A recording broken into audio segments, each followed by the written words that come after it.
Here we are. All right. Caroline, you're the first block. I think I'm now on my 4th or 5th DocAssembly interview conversion from, no. Anyway, I'm cooking. Gas. All right. Well, cool. Things are going well. Things are going well. Yeah. Any Sometimes love letters brain today? fog catches me, but you know, that's nothing anybody can do anything about. All right. Well, cool. Quentin. We will No catch up in a updates for moment me. about what you've been doing. No updates for me. All right. Michelle. So Bryce and I found a bug with the validation with the date stuff that was pre-existing. Pre-existing. Important qualifier. Important qualifier indeed. But we're going to delay merging my changes. I think maybe to keep it simpler so that we can track down a bit more easily what might be triggering the particular bug. It turns all the date fields into regular text fields. And I'm not sure if they continue to validate or not, or what their limitations are. I don't know if we got that far. So they don't prevent people from putting stuff in. That's still not great. So that's that. And the other thing is I am close to an MVP for running Kiln from an interview. Oh, great. From an interview on I was going to try and get opinions on whether this interview is something we want to run also on our server, that just let people test their interviews from our server, or if it should just be on their server, something they install and run themselves. What's the? I was assuming the latter, but we kind of let everyone run the Weaver through our server, so I thought I'd get opinions first. I put the waiver on my server, Michelle, because if you put it on your server and you have your branding package installed, then you get the option to use your own branding package. Yeah. I mean, this would just like remove one of the questions. On our server, I'd have to ask, what's your server URL, right? But I like the idea of us encouraging folks to have it on their own servers. Okay. Because Yeah. I envision a world in the future where we're super popular and everyone is using our system. And I don't want us to be the single point of failure for people's testing. Yeah. Great. Yeah. I mean, the only thing is, and maybe this speaks more to, we were talking about before, is having a separate Teams channel for releases, so that people can check, make sure, because, I know Bryce just updated he just updated something in the waiver, didn't he, this week or last week? So that would make sense. I mean, I think that's the only drawback is people not keeping their servers up to date, but that's on them if they have a server. On us. Yeah. Yeah. It makes sense. Quentin, do you concur with that gut feeling? Yeah, no, I mean, tests can be really, I think a lot of the cost of tests was the setup and takedown stuff, but they're pretty expensive. So I'd rather not have to deal with those for. It wouldn't, there's no setup for takedown. I understand. I'm part of the saying, point. I Okay. know that was most of the expense before, but yeah, I'd rather, still seems like tests can use a lot of resources. Yeah. And when we're giving credentials on our server to use it, then we already have kind of implicitly agreed to that. but it doesn't make sense for people on different servers to use our testing environment. I was thinking it could just be both, but yeah, that totally works. Yeah, let's make it a local thing. Okay. Yeah, we have big plans. Maybe one day, everyone will be using this.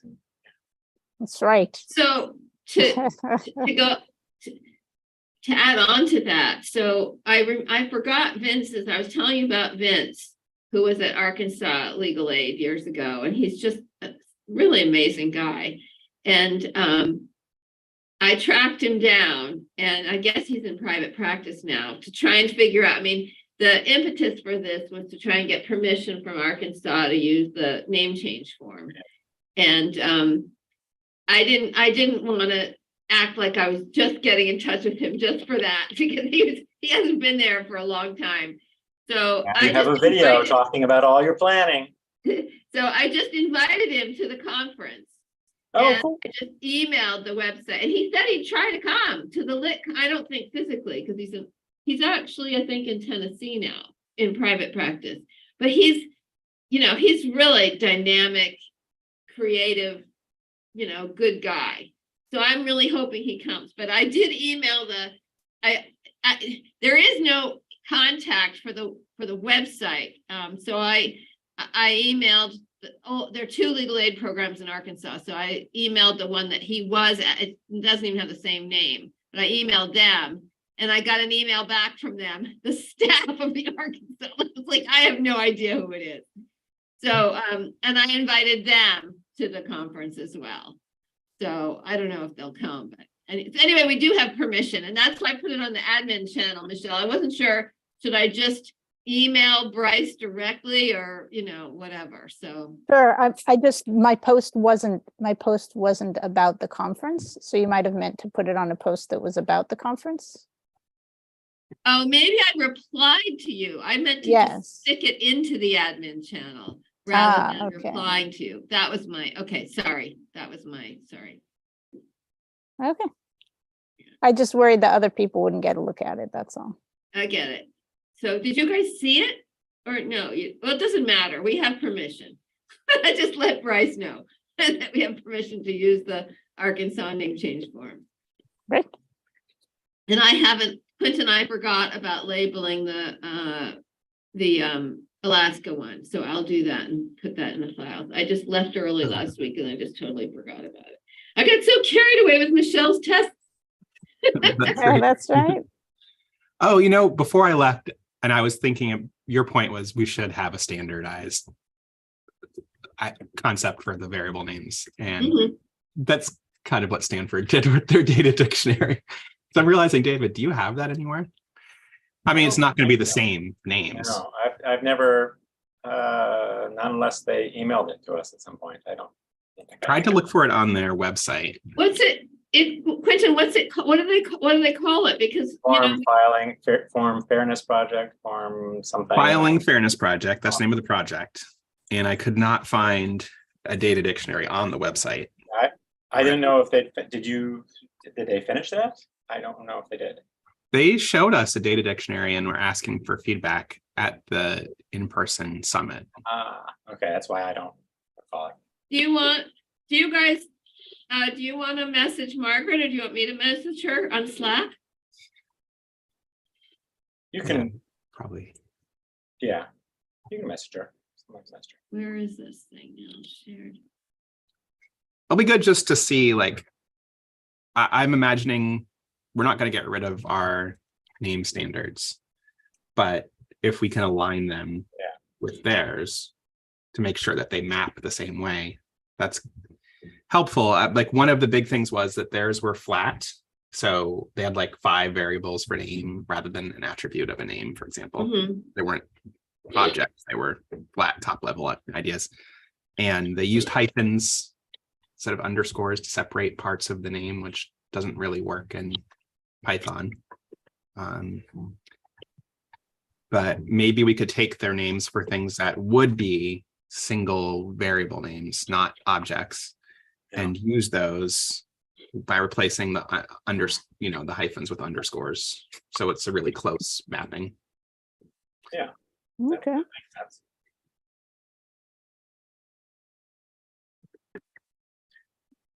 All right, so that was. All right, so that it was Michelle, and then back to the conversation, and that led through. And that was the forum discussion, Caroline, and Rice did make some progress on the. I don't know. Did he fill you in at all on the stuff that the progress he'd made? Quentin with I could see some of it from pull requests. And he last we spoke, he wasn't 100% sure he had solved it, but there was an issue that was an upstream issue with closing Pi PDF or Pike PDF. Whatever. One of the PDFs were being opened and not closed in DocAssembly, and he made a pull request and Jonathan integrated that, and that seems to have helped, but he wasn't 100% sure that actually fixed the issue. And we did put together a microservice for the passive sentences and the vectorization, which didn't seem to be the problem, but doesn't hurt to have that not in the memory anymore. Right, especially if there's any chance where it's being created for every person and it's not used all the time. It feels like that's a nice, easy win. Basically, what he had to do is he had to keep some of the library stuff on board just to do some of the other stuff, but he didn't have to. He could use like the super smallest library, and then the microservice uses the big library. Okay, that's good. Yeah. Let's see. So I have to merge his pull request. Oh no, that's never mind. The pull request is past the pants. He already merged the fixing one. We have to upgrade our server. It was so easy to trigger it before with my class. And he said he was able to trigger it easily. It seems like he did fix a very important issue, regardless of whether it was the only performance-related issue with a lot of users. I think it feels like maybe to be safe, we'll also scale up our server before the event and have people use, maybe have a backup server ready to go. With the same capacity. I think we can't use the test server because the test server, someone might run a test and that basically makes the server unusable. So just make a new one for this. Spend $100 to run it for the weeks of the conference. That's a good plan. I could even probably do that today. I won't do the dev server downtime today, but because we have to turn it offline to upgrade it briefly to figure out when to do that. But is that something, should we be upgrading our servers, or you're just talking, I mean, is that because of the fix? An upstream fix. The fix might have solved everything, but probably having a faster server for people to use. But Caroline's asking, like, should she implement the upstream DocAssembly fix? I think the answer is probably yes. Oh, yes. And that's just updating DocAssembly, or is that having to do something on that's just updating DocAssembly? Just updating DocAssembly. Places we weren't doing it. I think Bryce was saying that DocAssembly wasn't doing it and we weren't doing it. So he did an upscale fix with DocAssembly. I don't know if that incorporated fixing it for us or if there was an update to the Weaver as well.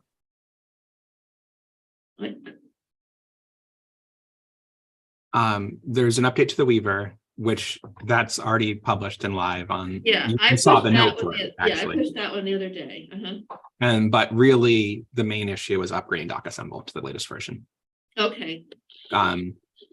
So you want to?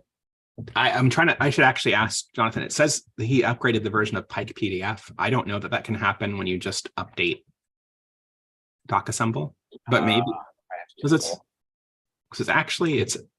there's an installed file on the server, right? So I don't know if people have to do a new Docker run or manually upgrade that one dependency. And I don't know if that's related at all to the other fixes that come with this new version of DocAssembly. I'm guessing it's not, because we just had to do a better job cleaning up after ourselves when we opened files using. You have to close them after you open them. That's basically what the fix was. Shouldn't depend on the version. All right, cool. So that was my little bit of update, which was really Bryce's update, although I had a little update in there with microservices. And for folks, for context, we're trying to get everything ready for the conference so that we can do the big, everyone do the Weaver at once. Oh, I guess I should say we now look to be on pace. We had estimated about 75 folks in person. We have 60 some odd folks in person, high 60s Nice. registered. I'm assuming there'll be some melt from that too, but I also assume there might be some additions. So I think we were pretty good with our estimation. Overall, we've got, I think, about 100 folks signed up for DocAssembly, for LitCon. And I feel like 60 or 70 folks for DocACon. That's split between in-person and I think it's like 30 people, 30 to I don't 40 know if I've even registered yet for either. of them. balance. No, I don't think you've registered, Caroline, because I definitely have been like looking obsessively at the list. I shouldn't do it then. You know, it's one of those things you just take for granted and forget to actually do anything. Yeah, do it so you can get the link to join us. Yeah. Let me do But that. if you don't want to do it, you can just tell me, and then I'll put your email in the spreadsheet and it'll populate. But it's probably easier if you just do it. Yeah, no, it makes more sense for me to do it. I mean, I've been inviting people all over the place and I forgot to register. I don't know why I didn't. I think I was holding out a teeny weeny eensy little hope that I could come, but honestly, I can't. You can always change your registration if at the last minute it goes from Yeah. online to in person. I won't bother you guys with this. I'll just read the website. All right. So is there anything more for updates then? All right, stand up. Not that I can. I want to hear about people's personal lives. So I'm ready for Yeah. not like personal lives, just Oh, I don't know, David.